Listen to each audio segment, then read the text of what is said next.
सभी विद्यार्थियों का स्वागत है अपने विद्यालय के ऑनलाइन क्लासों में और आपके अपने YouTube channel Shri Shyam education point में आप सभी का हार्दिक अभिनंदन है।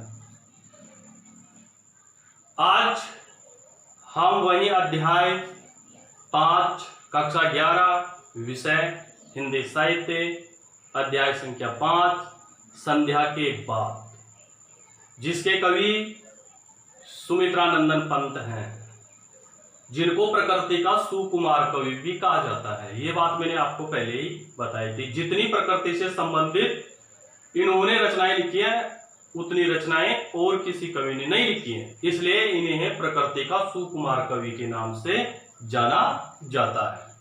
ठीक है भाइयों, तो अब यहाँ पर व्याख्या संख्या मैंने 3 और 4 यहाँ पर लिखी है। इससे पूर्व पहले वीडियो में हमने बात की थी व्याख्या संख्या 1 और व्याख्या संख्या 2। अब यहाँ पर व्याख्या 3 और व्याख्या 4 है। तो पहले व्याख्या 3 का जो पद है उसे पढ़ते हैं, फिर इसके कठिन शब्दार्थ होंगे उनको देखेंगे, फिर व्याख्या, फिर विशेष देखेंगे। ठीक है, तो चलिए व्याख्या 3। शंख घट बजते मंदिर में, लहरों में होता लय कंपन, दीप शिखा सा ज्वलित कलश, नभ में उठकर करता निरंजन, तट पर बगुलों सी वृद्धाएं, विधवाएं जप ध्यान में मग्न, मंथर धारा में बहता, जिनका है दृश्य गति अंतर रोधन। अब कठिन शब्द आप देख लेते हैं। शंख, शंख का अर्थ शंख ही रहेगा। घंट का अर्थ होगा घंटियां, मंदिर की घंटियां बजाते हैं ना, वो घंटियां। मंदिर में होता लय कंपन, लय कंपन का मतलब कंपन, हलचल होना। ठीक है। दीप, दीपक की शिखा चोटी सा, ज्वलित कलश, जलता हुआ कलश। ठीक है। अब सा यहां पर आया है तो कौन सा अलंकार बन जाएगा? उपमा अलंकार है, यहीं पर देख लेना। नभ आकाश में उठकर करता निरंजन, निरंजन का अर्थ होता है आरती। क्या? आरती। तट किनारे बगुलों से वृद्धाएं, वृद्धाएं का मतलब होता है बूढ़ी औरतें। विधवाएं, और वो कैसी हैं? विधवा है बेचारी। ध्यान में मग्न, मग्न का मतलब डूबी हुई, डूबी हुई। ठीक है भाई। मंथर, धीमी धारा, वेग, बहता, जिनका दृश्य जो दिखाई न दे, अंतर, हृदय, रोदन, दुख। ठीक है। इस प्रकार से कठिन शब्दार्थ देख लिए, कोई दिक्कत है नहीं, सारे कठिन शब्दार्थ मैंने बता दिए। ठीक है। उपमा अलंकार था, यहां पर बता दिया मैंने, यहां पर उपमा। ठीक है। अनुप्रास तो है ही इसमें, अनुप्रास। ठीक है, सारे पद में। अब देखते हैं व्याख्या। प्रस्तुत पद में कवि संध्या के बाद का वर्णन करता हुआ कहता है। क्या कहता है? शंख घट बजते मंदिर में, जैसे ही संध्या होती है तो संध्या होने के बाद में जहां आसपास मंदिर है काशी के किनारे, वहां पर उन मंदिरों में शंख और घंटियां उन मंदिरों में बजने लग जाती है। लहरों में होता लय कंपन, इन शंखों की और घंटियों की आवाज को सुनकर जो पानी की लहर है उन लहरों में भी क्या होने लगता है? कंपन होने लगता है। यानी शंख की आवाज से और घंटियों की आवाज से पानी में भी क्या होने लग जाती है? हलचल होने लग जाती है। ठीक है, कंपन होने लग जाती है। दीप शिखा सा ज्वलित कलश, नभ में उठकर करता निरंजन। अब आगे कवि कह रहा है कि सूर्य जब अस्त हो रहा है तो कैसा दिखाई दे रहा है? नभ में उठकर करता, आकाश में छिपते हुए सूर्य के दृश्य का वर्णन करता हुआ कवि कहता है कि दीप शिखा सा ज्वलित कलश, उठकर करता निरंजन। ऐसे सूर्य दिखाई दे रहा है जैसे मंदिर पर दिखाई देने वाला कलश है, वह कलश क्या कर रहा है? जैसे ज्वलित हो रहा हो, अग्नि से प्रज्वलित हो रहा हो। मंदिर के ऊपर हिस्सा होता है, ऊपर गुम्बद देखते हैं अपन, ठीक है, उस गुंबद के समान सूर्य चमकता हुआ कवि को दिखाई दे रहा है, और ऐसे दिखाई दे रहा है जैसे यह क्या कर रहा हो, आरती कर रहा हो। कौन आरती कर रहा है? सूर्य का जो दृश्य है वो दृश्य कवि ने किससे उपमित कर दिया? मंदिर के ऊपर विराजित जो कलश है और कलश चमकता हुआ दिखाई देता है, वैसे ही सूर्य चमकता हुआ यहाँ पर कवि को दिखाई दे रहा है, और वह ऐसे दिखाई दे रहा है जैसे आरती कर रहा हो। ठीक है भाई। तट पर बुगलों से वृदाएं, वहीं उस मंदिर के तट पर किनारे पर जो वृदाएं बैठी हुई हैं, वह वृदाएं कैसी दिखाई दे रही हैं? बुगलों के समान दिखाई दे रही हैं। अब बुगलों के समान क्यों दिखाई दे रही है ये भी देखिए। वृदाएं होती हैं, ये विधवा हो चुकी हैं, तो विधवाएं क्या करती हैं? सफेद कपड़े पहनती हैं, और बुगलों का रंग भी कैसा होता है? सफेद होता है। इसलिए जो वृदाएं हैं बुढ़ापे में उनका शरीर है वो क्या हो चुका है? कृशकाय हो चुका है, कमजोर हो चुका है। तो वह कृशकाय होने के कारण उनका शरीर है, वह शरीर कैसे दिखाई दे रहा है? बुगलों के समान दिखाई दे रहा है। तो किनारे पर बैठी हुई जो वृदाएं हैं, वह वृदाएं बुगलों के समान प्रतीत हो रही हैं। विधवाएं जब तक ध्यान में मग्न, और यह विधवाएं उस किनारे पर बैठी हुई अपनी भक्ति में डूबी हुई हैं, अपने ध्यान में डूबी हुई है, भगवान का स्मरण कर रही है। मंथर धारा में बहता जिनका अदृश्य गति अंतर्रोदन, दोनों का लेना।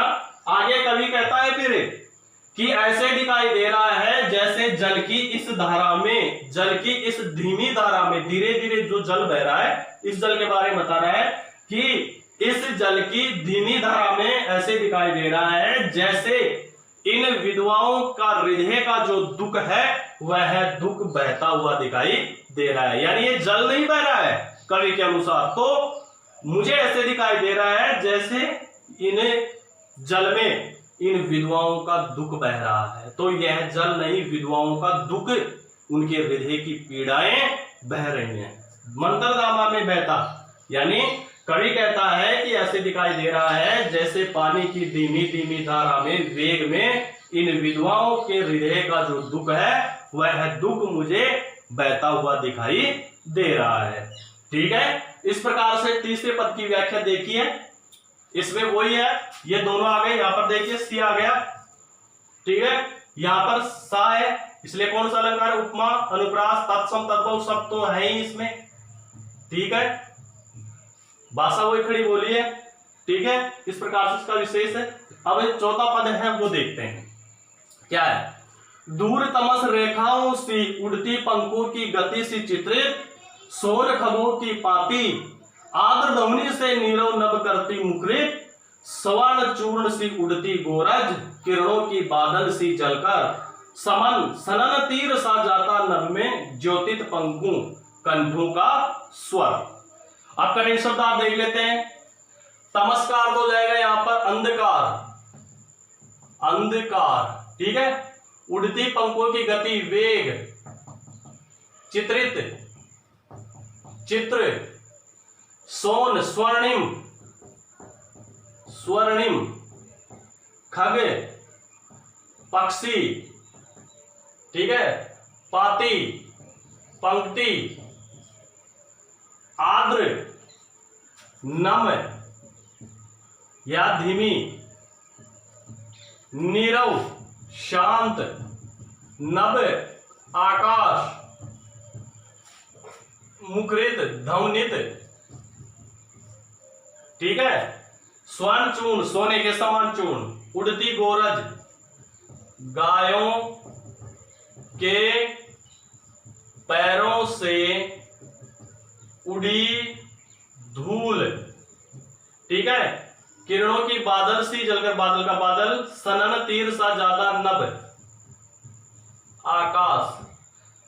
सनन सनन एक आवाज सन सन सन करती हुई, ज्योतित प्रकाश पंखों कंठों का स्वर, ज्योतित प्रकाश। ठीक है, इस प्रकार से अब आगे देखते हैं इसकी व्याख्या क्या है। दूर तमस रेखाओं से, आगे कवि वर्णन करता हुआ कहता है कि दूर तमस रेखाओं से उड़ते पंखों की गति से चित्रित सोन खगों की पाती। आगे कवि वर्णन करता हुआ कहता है कि आसमान में उड़ते हुए जो पक्षी हैं उन पक्षियों की जो पंक्तियां हैं वो पंक्तियां कैसे दिखाई दे रही है, जैसे अंधकार रूपी कोई रेखा हो। पक्षियों की पंक्ति आकाश में उड़ रही है संध्या के समय, तो कवि को कैसे दिखाई दे रही है, जैसे अंधकार रूपी कोई रेखा हो। ठीक है, उड़ती पंखों की गति से चित्रित, और इस प्रकार से पक्षी अपने पंखों को फैलाकर जब उड़ते हुए जा रहे हैं, तो अपने वेग से जब वो जा रहे हैं उड़ते हुए, तो ऐसे दिखाई देता है जैसे आकाश में कोई चित्र चित्रित हो गया हो, आकाश में कोई चित्र छप गया हो। सोन खगों की पंक्ति, इस प्रकार से स्वर्णिम पंखों वाले जो पक्षी हैं वह पक्षी पंक्तिबद्ध रूप से आसमान में उड़ते हुए जा रहे हैं, और वह उड़ते हुए स्वर्णिम पंखों वाले पक्षी अंधकार की रेखाओं के समान प्रतीत हो रहे हैं। जैसे रेखा का मतलब लाइन पंक्तिबद्ध रूप में जाए तो अंधकार रूपी रेखा के समान कवि ने यहां पर इसमें बताया है। आद्र ध्वनि से नीरव नभ करती मुखरित, अर्थात जो आसमान आकाश एक तरह से शांत है, संध्या के समय आसमान एक तरह से शांत है, नभ करती, तो यह जो पक्षी है, यह पक्षी अपनी धीमी धीमी आवाज से पूरे आकाश को क्या कर देते हैं, ध्वनि युक्त कर देते हैं। अर्थात जो आकाश शांत है, उस शांत आकाश में जब पक्षी बोलते हैं तो वह शांत आकाश भी क्या करने लग जाता है, ध्वनियान हो जाता है, यानी ध्वनि आने लग जाती हैं। ठीक है, इस प्रकार से देखा, स्वर्ण चूर्ण सी उड़ती गोरज किरणों की बादल सी। फिर आगे कवि कह रहा है कि गायें जब जंगल से चर के जब संध्या के समय घर आ रही हैं, तो उनके पैरों से उड़ने वाली जो धूल है, वह धूल प्रकाश है, उस प्रकाश के कारण ऐसे दिखाई दे रहे हैं जैसे चारों ओर सोने का चूर्ण उड़ रहा हो। किसका? सोने का। कहने का तात्पर्य क्या है, गाय जंगल में जाती है चढ़ने के लिए, संध्या के समय वापस आती है, उनके पैरों से क्या उड़ रही है, धूल उड़ रही है, आकाश में छाती है। तो आकाश में छाने के बाद में कवि ने उसको उपमित कर दिया क्या, कि जैसे सोने का कोई चूर्ण उड़ रहा हो। सी आया है, ठीक है, इसलिए उपमा अलंकार बन जाएगा। ठीक है, किरणों की बादल सी जलकर, अब आगे कवि कह रहा है कि किरणों की बादल सी, और यह चूर्ण ऐसे दिखाई दे रहा है सूर्य की किरणों में जैसे बादल है, वह बादल क्या कर गया है, जल गया है। बादल जलकर एक तरह से क्या बन गया है, स्वर्ण के समान, सोने के चूर्ण के समान आसमान में जलकर छा गया। ठीक है, सनन तीर सा जाता नभ में ज्योतित पंखों कंठों का स्वर। आगे कवि कह रहा है कि जो पक्षी आकाश में उड़ते हुए जा रहे हैं, तो उनके पंखों की जो आवाज है, उनके कंठों से निकलने वाली जो आवाज है, वह ज्योतित प्रकाश में, संध्या के प्रकाश में ऐसे दिखाई दे रही है जैसे कोई तीर है, वह तीर सन सन करता हुआ जा रहा है। यानी आकाश में कवि ये कहना चाहता है, संध्या के समय नीचे थोड़ा थोड़ा अंधेरा रहता है, आकाश में थोड़ा उजाला होता है। ठीक है, ध्यान से समझना। ठीक है, तो पंख जो पक्षी हैं वो जा रहे हैं, तो वो पंख फैलाकर जा रहे हैं, तो पंख फैलाकर जाने के साथ साथ उनके कंठों से जो स्वर निकल रहा है, धीमा धीमा स्वर निकल रहा है, वह धीमा धीमा स्वर है। ऐसे कवि को दिखाई दे रहा है जैसे कोई तीर है, वह सन सन की आवाज करता हुआ आकाश से, किसे, नभ से जा रहा है। ठीक है, इस प्रकार इसकी व्याख्या पूर्ण है। इसमें भी क्या आया, सा आया, यहां पर भी सी है। ठीक है, इस प्रकार से इसमें भी क्या हो जाएगा, वही अनुप्रास अलंकार है, उपमा अलंकार है, तत्सम तद्भव शब्द है। ठीक है, इस प्रकार से इसका विशेष छाट लेते हैं। इस प्रकार से आज हमने 3 और 4 पदों की व्याख्या हमने यहां पर देखी है। ठीक है, आज के लिए बस इतना ही।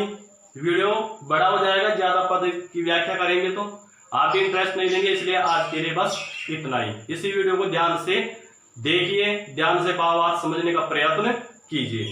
सभी विद्यार्थियों को धन्यवाद।